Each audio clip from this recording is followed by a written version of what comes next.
De la structure régionale d'appui d'Île-de-France, dite Starax.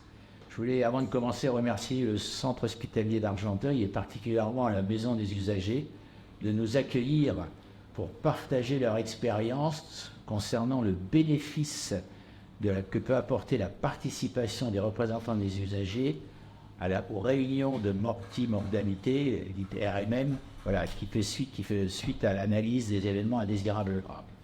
Alors, on va écouter successivement Madame Chasse de la structure régionale d'appui et 3 représentants des usagers de l'UCH d'Argenteuil, que je vous remercie.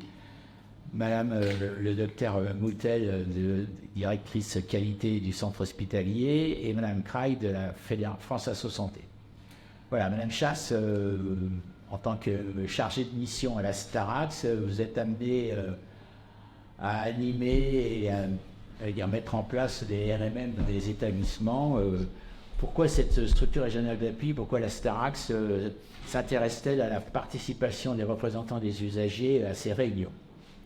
Eh bien, en tant que structure régionale d'appui à la qualité et à la sécurité des soins d'Île-de-France, notre mission réglementaire est l'appui à l'analyse approfondie de ces événements indésirables graves associés aux soins dans le secteur sanitaire, médico-social et en soins primaires.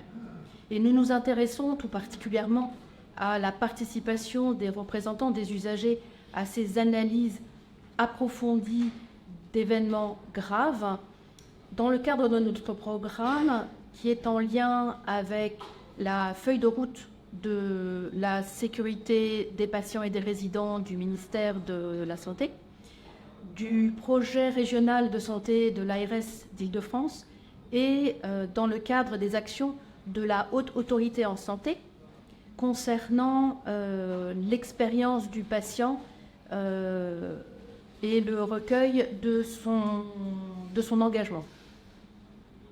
Voilà, comment accompagnez-vous alors les déclarants de ces événements pour les amener à solliciter les représentants des usagers à participer à ces RMM? Alors, nous accompagnons les déclarants d'événements indésirables en fonction de leurs besoins. Et nous leur proposons donc, dans un premier temps, d'informer les représentants des usagers de l'événement, puis de les convier à sa réunion d'analyse. Et enfin, selon les possibilités, nous leur proposons de convier les représentants des usagers à recueillir le point de vue du patient dans un temps en amont de la réunion d'analyse, ce qui permet un éclairage unique de la manière dont s'est déroulé l'événement. Et de par leur participation, les représentants des usagers tendent à recentrer les professionnels autour de la prise en charge globale du patient, ce qui est bien sûr intéressant. Et cela leur permet, de par leur connaissance du contexte et leur vision propre, à prendre en charge des actions systémiques qui peuvent être conduites sur l'ensemble de l'établissement, de manière à permettre la prévention d'une récidive de ces événements graves, ce qui reste évidemment l'objectif premier de ces analyses approfondies. Anna, je te remercie. Donc le CH d'Argenteuil est en pointe sur cette démarche vraiment innovante qui a permis de conduire quelques revues de mortalité avec les représentants des usagers. Je les remercie de leur présence et je voudrais bien qu'ils nous fassent part de leur expérience. Alors, dans un premier temps, comment avez-vous été amené à participer aux revues de mortalité de votre hôpital? C'est un cheminement. C'est vrai que ça fait plus de 20 ans que présente des représentants des usagers à l'hôpital, puis la création de la maison des usagers. On a peu à peu trouvé notre place, notre rôle, je crois, progressivement au sein de la communauté médicale.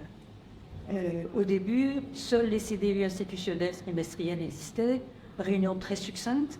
Au départ, notre place était assez difficile parce qu'il y avait l'obstacle posé du secret. Nous ne sommes pas dans le secret médical, mais nous sommes dans un secret tout aussi important, le secret professionnel. Ensuite, avec l'appui de la direction de l'hôpital, de la direction des services aux usagers et des services de qualité, on a eu une place de plus en plus importante. On a d'abord créé, pour travailler vraiment concrètement avec les équipes administratives, médicales de l'hôpital, créé une cellule de gestion des plaintes qui elle, se réunit tous les mois, qui a construit au fur et à mesure du temps un vrai diagramme de fonctionnement et qui est vraiment institué maintenant depuis, ça doit faire 15 ans. Je pense que c'est le cheminement qui nous a amené à l'RMN. C'est vraiment ces cellules de gestion des plaintes, on a donc, je vous dis, avec une amélioration, un plan très concret. Après la cellule de gestion des plaintes, en fait, je rappelle aussi que les 3 dernières certifications, nous avons été associés avec une participation de plus en plus importante. Celle de 2024, on a participé aux démarches de patients traceurs, de parcours des patients. Donc là, c'est un travail avec les services, en présence des soignants des services. Je crois que c'est important.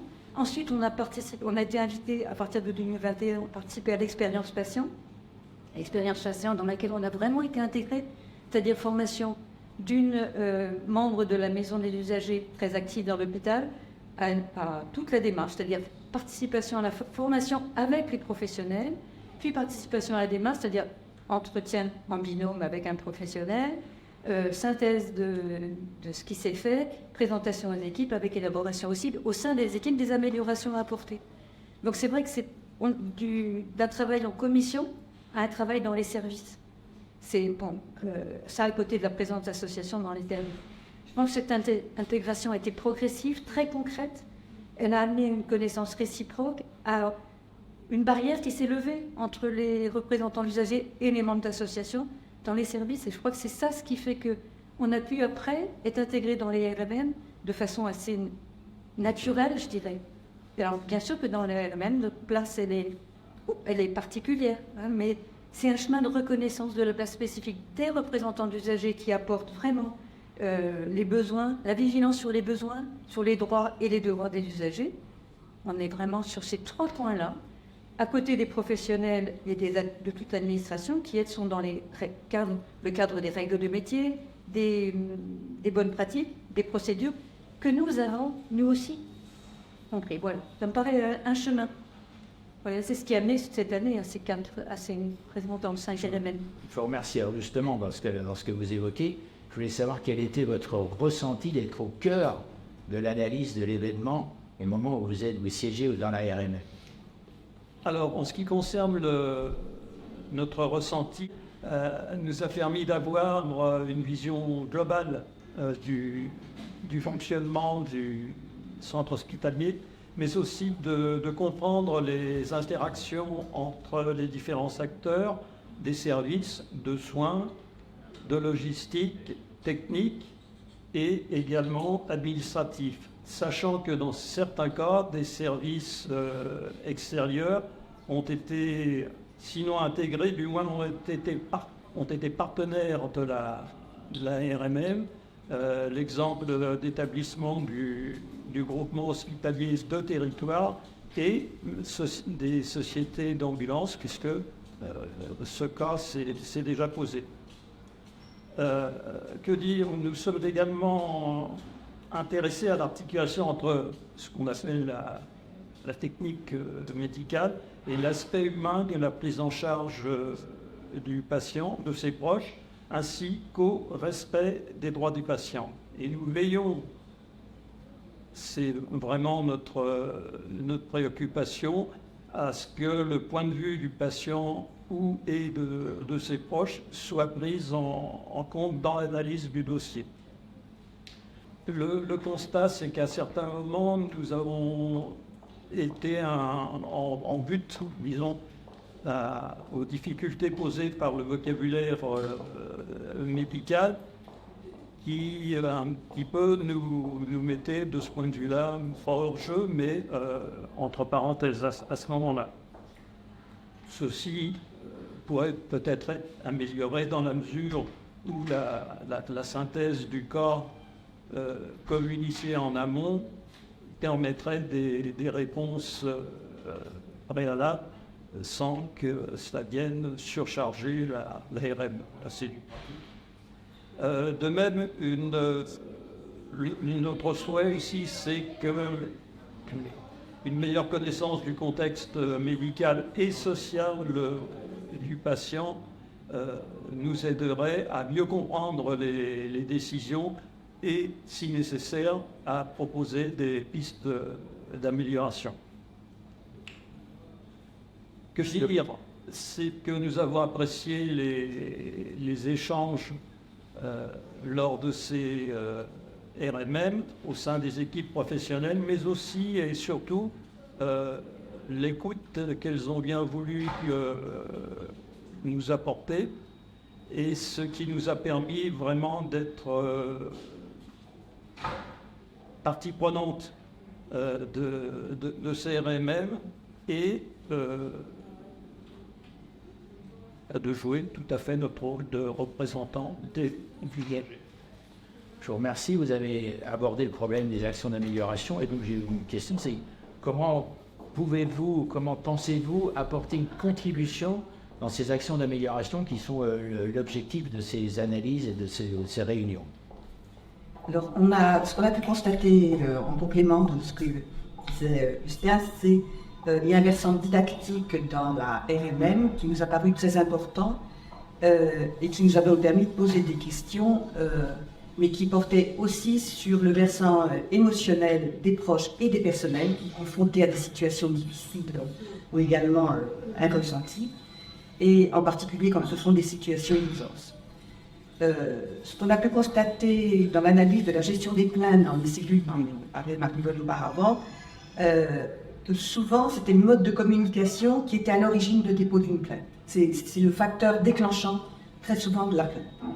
Et là, lors des RMM, on a pu mieux comprendre effectivement ces réactions parfois virulentes des familles dans des situations qui étaient inattendues et qui nous questionnaient. Et par exemple, dans les pistes d'amélioration que nous avons pu proposer, dans une des réunions, nous nous sommes rendus compte que lorsqu'il y avait un décès inopiné, les réactions des familles pouvaient être très violentes, et nous avons demandé de revoir la procédure de l'annonce des décès pour que ce soit intégré et bien sûr diffusé à l'ensemble des professionnels.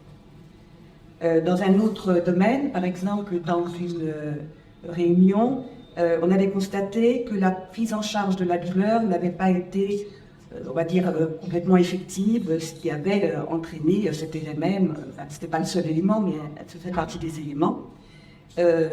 Ce point, on s'est rendu compte, avait été tout à fait vu par les professionnels, évoqué, et ils ont mis donc en place, ils ont proposé de mettre en place des actions d'amélioration. Si ce n'avait pas été fait, nous l'avions évidemment proposé, sachant que dans le projet des usagers que nous avons mené, cela fait partie des axes, puisque nous sommes évidemment dans le respect des droits des usagers, et en particulier donc le respect de la prise en charge de la douleur. Donc le fait aussi d'entendre le travail des équipes, dont les professionnels, nous a amené à prendre du recul dans ces situations aiguës qui sont vécues par les familles, et peut-être aussi mieux comprendre les recommandations de la Haute Autorité de Santé, les procédures mises en place, tout en gardant bien à l'esprit en fait les difficultés, les contraintes dans lesquelles ce travail s'exerce pour les professionnels, surtout dans des situations évidemment très, très complexes. Voilà essentiellement des points un peu illustrés d'accès. Je vous remercie bien. J'avais une dernière question qui est un peu globale, c'est auriez-vous besoin, vous représentant les usagers, de besoins particuliers pour améliorer votre contribution active? Alors on a déjà entendu un certain nombre de points pour améliorer votre contribution dans ces RMM. Alors, ce qu'on peut dire, c'est que d'abord, nous avons finalement une formation grâce à l'équipe qualité, c'est qu'on ne nous a pas lâché comme ça dans la nature. Mais donc, nous avons l'expérience de 5 réunions, avec 3, on n'a pas eu 5 chacun, qui nous ont permis aussi de mieux appréhender les situations éthiques des situations, le rapport entre la réglementation, l'émotion et la prise de décision. Donc ça, c'était intéressant. C'est peut-être un point sur lequel, si on n'a jamais été formé à développer, peut-être pour assister. Et peut-être aussi une formation spécifique pour être plus à l'aise dans ce rôle que nous pouvons appeler d'observateur participant, puisque si on se souvient de la première RMM, d'ailleurs nous étions avec vous, en fait nous n'avons pas du tout pris la parole jusqu'à ce qu'on nous le propose. Maintenant on est toujours beaucoup dans l'écoute, parce qu'on trouve tout ce qui est partie médicale, effectivement, à part des problèmes de compréhension, on peut être amené à poser des questions. Sinon, ça veut dire qu'on fait confiance, on sent bien cette analyse. Mais comment poser les questions et comment bien cibler les sujets dont on est, on va dire, responsable sur le plan de représentants des usagers. Merci les représentants des usagers d'avoir fait part de leur expérience. Je me tourne maintenant vers le Dr Elise Moutel, directrice qualité et coordinatrice de la gestion des risques, pour qu'elle nous apporte son regard croisé sur l'expérience innovante de son hôpital. Avez-vous tiré les bénéfices de la participation des représentants des usagers à ces RMM, et si oui, lesquels? D'un point de vue institutionnel, la présence des représentants des usagers elle est très importante, comme vous l'ont dit Marie-Vonne, Lucien et Martine. Ça fait déjà plusieurs années qu'ils travaillent avec nous et avec la direction des relations usagers pour construire le partenariat de confiance, parce que en fait, on ne peut pas mettre en place ce genre de choses du jour au lendemain s'il n'y a pas la confiance entre les équipes et les représentants des usagers, et si la petite barrière qui peut exister n'est pas tombée en fait. Donc petit à petit, on instaure cette confiance et on arrive au traitement des événements indésirables graves qui sont souvent très chargés émotionnellement et qui nécessitent beaucoup de respect mutuel dans l'analyse des éléments en lien. La participation des RMM elle est importante pour la démocratie sanitaire au sein d'un établissement de santé. C'est extrêmement important qu'ils puissent apporter leur vision, parce qu'ils n'ont pas le même angle de vue tout simplement que l'ensemble des autres professionnels de l'établissement, et même que le point de vue de l'institution, nous en tant que responsable qualité. Ils rappellent à chaque fois les droits des usagers, et ça c'est important, parfois de recentrer au cours d'une RMM qui a été très chargée en émotions, de recentrer sur le patient, sur la famille. Et puis c'est totalement complémentaire du projet Expérience Patient qu'on développe depuis quelques années au sein de l'établissement et qui vise à amener la parole de l'usager au plus près des équipes et permettre aux équipes de définir des actions d'amélioration en fonction des commentaires laissés par les patients. Donc le bénéfice il est très important pour l'institution. Alors justement, vous abordez le problème, c'est avez-vous des retours qui soient positifs ou négatifs des professionnels de santé sur la présence de ces représentants des usagers au cours des RMM que vous organisez? Alors je ne vous cache pas que lorsqu'on a instauré les premières RMM avec des représentants des usagers, souvent la première question qui venait de la part des professionnels, c'est mais tu es sûr, on y va, mais qu'est-ce qu'ils vont faire là, et le secret, et il y a des craintes à lever. Hein. Ces craintes, elles disparaissent à partir du moment où les revues de mortalité, les unes après les autres, se passent bien. Et en fait, la confiance, elle se gagne petit à petit. La première RMM qu'on a réalisée en présence des représentants des usagers, elle a été faite en collaboration avec la Starax, ce qui aide aussi à avoir une vision extérieure et un peu objective. Donc ça a été un peu ce qui a fait tomber la barrière chez nous. Et puis petit à petit, on s'est dit, voilà, ça s'est bien passé une fois. Ça aussi, au niveau institutionnel, ça nous a aussi rassurés. Je pense que ça a aussi permis aux représentants des usagers d'envisager, de trouver sa place dans une RMM. Et puis on a souhaité poursuivre sur les EIG suivants. Et c'est ainsi que maintenant à chaque EIG, on a acté le fait qu'on vienne les représentants des usagers à participer, même si ce sont des cas qui sont souvent très graves, très chargés en émotions et assez complexes. Voilà. Ils sont présents, en tout cas on les convie, s'ils peuvent se joindre, ils viennent. Les suites un peu de cette question déjà abordée, c'est pensez-vous que les représentants des usagers et leur présence soient un frein à la transparence de l'information lors de ces réunions? Alors non, les professionnels viennent vraiment pour débriefer d'un cas particulier qu'ils ont d'un dossier de patients, qu'ils ont pris en charge, qu'ils ont traité, et Et en fait, le huis clos de l'ARMM et la méthodologie de l'ARMM fait que une fois que la porte est fermée, l'ensemble des membres de l'équipe qui sont présents dans la pièce sont légitimes pour assister à cette revue d'environnementalité. Et donc, les échanges entre les professionnels peuvent être même parfois un peu virulents. Hein. Il y a des sujets sur lesquels on débriefe en amont avec les représentants des usagers en leur disant attention, on sait que c'est un sujet qui est un peu chargé d'un point de vue émotionnel, on sait que c'est un sujet qui est un petit peu complexe, ne vous étonnez pas, le ton peut monter. Non, les professionnels ne se limitent pas dans leurs termes et ils débriefent vraiment à cœur ouvert les sujets. Côté positif, c'est bien. Puis du coup, même si c'était un peu abordé, c'était comment préparez-vous, là, on a compris que vous faisiez des formations, aux représentants des usagers à leur participation à cette RMM. Le but, c'est vraiment qu'ils comprennent la chronologie de ce qui s'est passé. Donc en fait, nous, à chaque fois qu'on fait une revue de mortalité, on prépare une chronologie des événements à partir de dossiers médicaux, parce que voilà, ça nous permet ensuite de piloter la RMM. On leur communique, et en règle générale, on fait un débrief, on se voit juste avant la RMM.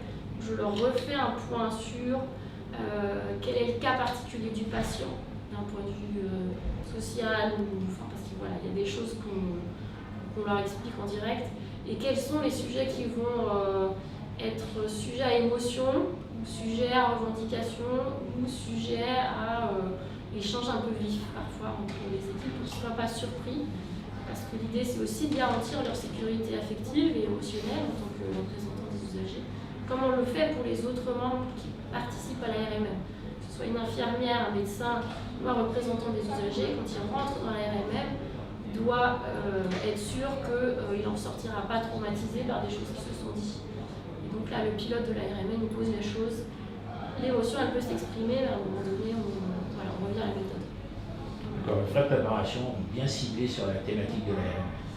En tout cas, avant d'y aller, ils savent En fonction de quel est le sujet. Ouais, écoutez, je vous remercie. Alors pour finir cette interview, on a le plaisir d'accueillir Madame Craig, qui est chargée de mission pour prendre connaissance de l'implication de France Asso Santé sur ce sujet. Alors les représentants des usagers que vous représentez sont-ils demandeurs d'une participation active à l'analyse des événements au cours des RMM? Eh bien, pour préparer cette interview, on a souhaité interroger le réseau composé de 600 représentants des usagers afin d'en savoir plus sur leur connaissance des événements indésirables associés aux soins, qu'ils soient graves ou non, et déclarés dans leur établissement. 10% des RU ont répondu à cette enquête. Et on a pu constater qu'une très grande majorité d'entre eux et elles sont informés des événements. Cependant, ils et elles n'ont pas connaissance des RMM. Seulement 3 personnes y ont déjà participé. Toutefois, malgré le manque d'informations sur l'existence de la RMM, après avoir été informé de son rôle, la majorité des répondants et répondantes aimeraient y participer et particulièrement être impliqués dans le suivi des plans d'action des mesures correctrices. Merci. Alors comment peut-on faciliter la participation des représentants des usagers en tant qu'acteurs au cours de ces RMM? Comment la vision de France Asso Santé Île-de-France, comment est-elle? Pour pouvoir participer au RMM, les représentants des usagers ont exprimé une diversité de besoins. On peut retenir 5 besoins fondamentaux.